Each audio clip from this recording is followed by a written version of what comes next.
ప్రపంచంలో ఎంత పెద్ద యాక్టర్ అయినా ఎంత పెద్ద స్టార్ హీరో అయినా యాక్షన్ కి కట్ కి మధ్యలో ఉంటాడు. ఎందుకంటే అది ఒక్కటి బాగొస్తే చాలు అదే స్క్రీన్ పైన కనిపిస్తుంది కదా అని చెప్పేసి. అలా సినిమా మొత్తం ఒక 100-200 షాట్లు యాక్షన్ కి కట్ కి మధ్యలో కరెక్ట్ గా చేయాలనుకుంటారు అనమాట. అయితే ఆ యాక్షన్ కి కట్ కి మధ్యలో 30 సెకండ్స్ అయినా ఉంటుంది, 45 సెకండ్స్ అయినా ఉంటుంది, 1 మినిట్ అయినా ఉంటుంది. కానీ 100 మినిట్స్ ఉంటే, అంటే యాక్షన్ చెప్పాక 100 మినిట్స్ ఆయకనే కట్ చేస్తే ఈ 100 మినిట్స్ బాగా రావాలి. ఒకటే టేక్, ఒకటే కట్, మళ్ళీ ఇంకో షాట్ లేదు, మళ్ళీ ఇంకో టేక్ లేదు, మళ్ళీ ఇంకో రిహార్సల్ లేదంటే ఫస్ట్ టైం అది నేను చేశాను సూపర్ రాజా. అయితే ఇది చేయడం ఓకే, కానీ యాక్టింగ్ 100 మినిట్స్ చేస్తూ యాక్టింగ్ తో పాటు డైరెక్షన్ కూడా చేశా.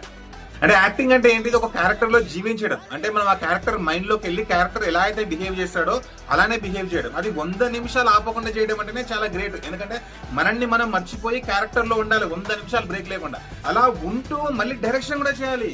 యాక్టింగ్ అంటే జీవించడం వేరే క్యారెక్టర్ లో, డైరెక్షన్ అంటే ఆ సినిమాని తయారు చేయడం. ఒకే మైండ్ ఎలా చేస్తుంది, నువ్వు క్యారెక్టర్ లో అయినా ఉండాలి లేదా సినిమా అయినా తయారు చేయాలి, రెండు ఒకేసారి. That is the biggest challenge ఈ సూపర్ రాజాకి. నేనేం చేశానంటే నా మైండ్ ని రెండుగా డివైడ్ చేశాను. ఒక దాంట్లోనేమో మొత్తం క్యారెక్టర్ లోనే ఉండిపోవాలి, ఇంకోటేమో సినిమాని తయారు చేయాలి. రెండు క్లాష్ అవ్వకుండా చేశాను. This is the highest form of acting and film making. సో అది ప్రపంచంలో ఇప్పటి వరకు ఎవరు చేయలేదు. ఎందుకంటే ఇది చెయ్యొచ్చు అని చెప్పి ఎవరికీ తెలియదు. మనమే కొత్తగా కనుక్కున్నాం. ఆ టెక్నిక్ ఏంటి, అది ఎలా నేను ప్రాక్టీస్ చేశాను 9 మంత్స్ అక్కడికి రావడానికి అనేది మీరు సినిమాలోనే చూడాలి. First single shot Telugu cinema super Raja నా పేరు, తీసిన సినిమా పేరు. ఇలాంటి సినిమా మీరు ఎప్పుడు చూసుండరు. సో మన మూవీకి బుక్ మై షోలో 1 lakh లైక్స్ వచ్చింది మీ అందరికీ తెలుసు. డిస్ట్రిబ్యూటర్స్ ని కాంటాక్ట్ చేయడానికి ట్రై చేస్తున్నాను. అండ్ సెన్సార్ సర్టిఫికేట్ కూడా కావాలి, సెన్సార్ కూడా అప్లై చేస్తున్నా.